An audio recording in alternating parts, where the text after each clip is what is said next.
Unang ilam ka United Democratic Party UDP bat MLA ka Ranikor constituency ba Pius Marwain ulakan tui ki padba jong kajala bakin ailan no sa UDP bakan ilam ik sarkar po kajala house na marjar fly ban UI ki mati jong ka ulang ru baki padba kim dai ban kloy than tang ban bishar ba keno baki seng rulum kim la ban ai ne wara cingkala po kajala mar ba kam dai kam ka basuk ik prangut ki MLA bakin le ai ha bakim yo ilam ik sarkar ba Pius ulakren ne gani ha jinyalang chit nang kit kam jong UDP Women's Wing Ranikor Circle asidong rangthong hakan rutrek nailar arjar fuar hakabalai dan langru ke presiden UDP Women's Wing Southwest Khasil District kong lista thongni u presiden ke UDP Ranikor Circle ba Cici Bong Snaitang lem kiwe kinong ilam hakani ke sngi la jet ikinong kitkam bapura jong ke UDP Women's Wing Ranikor Circle hakaba kong lariman kharlartang kelas acit kum ke presiden kadba ke dermaya hajong pat kelas acit kum ke sekretari lembat kiwe kinong kitkam Debun ki babu jikeli ke parti UDP kale ayu.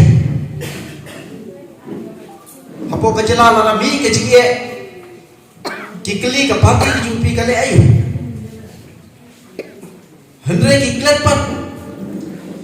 Bagi pepa napo ke jelai para koi. Ki jit yang ini kong dremut lepa ke jimpuan by election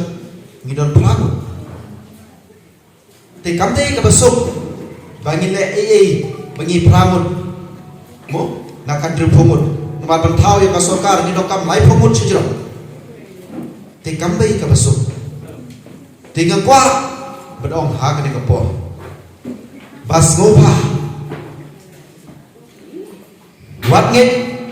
yang ketu kecing ketho kecing ketha kecing kren lai pojai ya ka parti UDP kini kio ba ka parti UDP kan kun tangah kana parah